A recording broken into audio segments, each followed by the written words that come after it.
بسم اللہ الرحمن الرحیم۔ تاریخ میں ایسی گناہگار عورتیں گزری ہیں جن کے بارے میں اللہ پاک نے اپنی کتاب قرآن مجید میں ذکر کیا ہے۔ یہ عورتیں نہ صرف انسانوں کی گمراہی کا باعث بنی بلکہ بعض تو اللہ کے پیارے انبیاء کرام کو بھی قتل کرانے میں پیش رہیں۔ نمبر 1، حضرت لوط علیہ السلام کی بیوی۔ اردن اور اسرائیلی سرحدوں پر جہاں آج ڈیڈ سی نمکین پانی کی جھیل موجود ہے، نمک سے بری اس جھیل میں آج زندگی کا کوئی نام و نشان نہیں۔ تاہم آج سے ہزاروں سال پہلے یہ انتہائی زرخیز علاقہ تھا جہاں سدوم اور امورا نامی شہر آباد تھے۔ یہی وہ قوم تھی جس پر اللہ نے حضرت لوط علیہ السلام کو نبی بنا کر بھیجا۔ اس قوم کا گناہ بہت بڑا تھا، ایسا گناہ اس سے پہلے کسی قوم نے نہ کیا تھا۔ اس قوم کے مرد مردوں کے ساتھ اور عورتیں عورتوں کے ساتھ بدکاری کرتی تھیں۔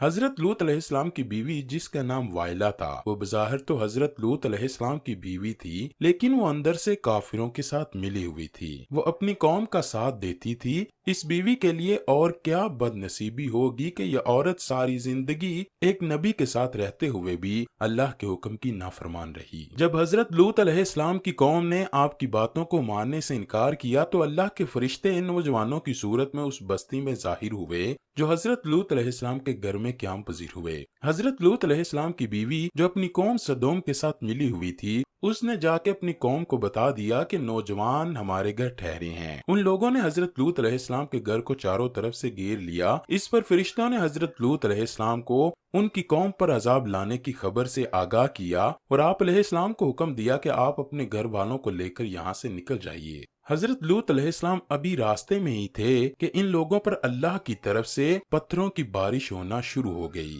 آپ علیہ السلام کی بیوی جو اپنی قوم کا ساتھ دیتی تھی، وہ بھی اپنی قوم کے ساتھ ہی پتھروں کی بارش میں ماری گئی۔ سدوم کے پہاڑوں میں آج بھی وائلہ کی آبادی موجود ہے۔ حضرت لوط علیہ السلام کی بیوی کا تذکرہ قرآن پاک کے علاوہ بائبل میں بھی موجود ہے۔ نمبر 2، حضرت نوح علیہ السلام کی بیوی۔ قوم نوح شرک جیسے گناہوں میں مبتلا تھی۔ اس قوم کے لوگوں نے اپنے سرداروں اور نیک لوگوں کے بت بنا لیے، ان کی عبادت اور پوجا شروع کر دی۔ اللہ تعالیٰ نے حضرت نوح علیہ السلام کو اس قوم پر مابوس فرمایا۔ یہ قوم اتنی ظالم اور نافرمان تھی کہ وہ اپنے نبی حضرت نوح علیہ السلام کے گھر میں داخل ہو کر آپ علیہ السلام پر ظلم کرتے اور آپ کو بے یار و مددگار چھوڑ جاتے۔ حضرت نوح علیہ السلام کو مجلسوں سے نکال دیا جاتا اور آپ کی بیوی بھی ان کافروں سے ملی ہوئی تھی۔ مفسرین حضرت نوح علیہ السلام کی بیوی کا نام واہلہ یا واقعہ بیان کرتے ہیں۔ یہ عورت کافر ہی نہیں بلکہ اس کا رہن سہن بھی کافروں جیسا تھا۔ حضرت نوح علیہ السلام کی بیوی کافروں میں شریک ہو کر آپ علیہ السلام کو دیوانہ اور مجنون قرار دیتی۔ یہ عورت بتوں کی بڑی تعریف کرتی تھی۔ جب کوئی بندہ بتوں کو چھوڑ کر ایک خدا کی طرف مائل ہوتا تو یہ عورت اپنی قوم پہ جا کر اس آدمی کا نام بتا دیتی، جس سے قوم نوح کے لوگ اس بندے کو مارتے اور پیٹتے۔ اس طرح سے وہ بندہ بھی ڈر اور خوف کے مارے بتوں کی پوجا کرنے پر دوبارہ آمادہ ہو جاتا۔ واہلہ نامی اس عورت نے حضرت نوح علیہ السلام کے ایک بیٹے یام کو بھی کفر میں مبتلا کر رکھا تھا، لہٰذا آپ کا یہ بیٹا بھی ماں کی طرح کافروں سے مل کر